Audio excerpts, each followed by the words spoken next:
السلام عليكم ورحمة الله تعالى وبركاته، حياكم الله. أستاذ، الكلام اللي تكلمته أنت كامل والله ما فهمت أنا كيفاه أنت يا أستاذ وكيفاه أنت يا القنوات تستضيفك أنك تحلل وتتكلم وتناقش، يعني سبحان الله دير دي ديبا. شوف الموضوع اللي تكلمت عليه أنت بخصوص السخوي 57، راح نعطيك معلومات اقسم لك بالله ما يعطيها لك واحد. واسمعني مليح، نتمنى انك تسمعني بمخك مش بقلبك. شوف، الموضوع يتعدى، مش كما قلت انت، الموضوع يتعدى كونه بيع روسيا تبيع سلاح لدولة معينة. البعد أكبر بكثير من هذا الموضوع. شوف، به روسيا تعطيك عصارة أبحاث عمرها أكثر من 50 سنة، ليس بالشيء الهين، مو شيء بسيط. يعني جيل ورا جيل، طائرة ورا طائرة. يعني العصارة انحطت وين؟ انحطت في طائرة اسمها سو 57. ومن بعد هذه الدولة مش تعطيها لك. الموضوع قلت لك هو أكبر من بيع سلاح، هو نقل تكنولوجيا.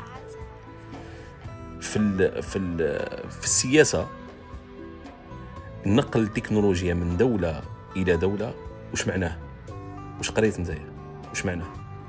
معناها أنه تحضير إلى ما هو شيء أكبر. أي ما معناه؟ روسيا تريد فتح جبهة في منطقة أخرى. أي ما معناه؟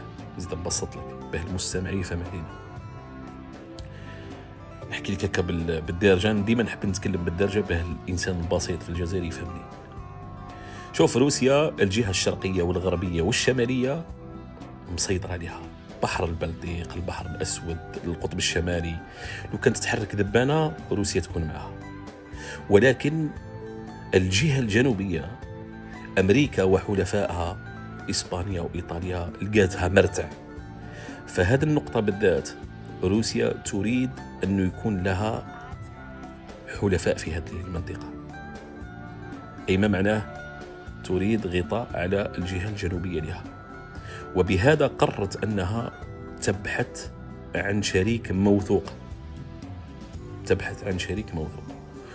وكانوا عندها دي كريتار، يعني لازم كاين خصائص تكون متواجدة في هذه الدولة باه نقدر أنا نعتمد عليها ونقدر نديرها شريكة.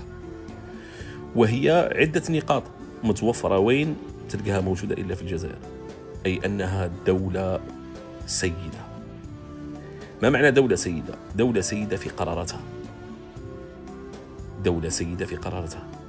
أي أن الدولة هذه مثلا في عز الأزمة الاقتصادية وكل الدول مديونة، الجزائر ما عندهاش ديون. أي أن قراراتها منفردة في بلادها. الموقع الجيوسياسي الموجود، الموقع الاستراتيجي اللي تنفرد به الجزائر في قلب نقل الطاقة والبحر الأبيض المتوسط مقابل الأوروب، يعني موقع منفرد.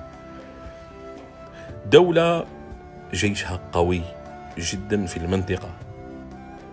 دولة ذات ثقة، يعني طيلة 6 عقود، أكثر من 60 سنة ولا 70 سنة، وهي وفية وما غدرتش هذه الدولة. فهذه النقاط كلها قدرت أنها تقدر تخلي الجزائر شريك موثوق ونقدر ننقل له التكنولوجيا.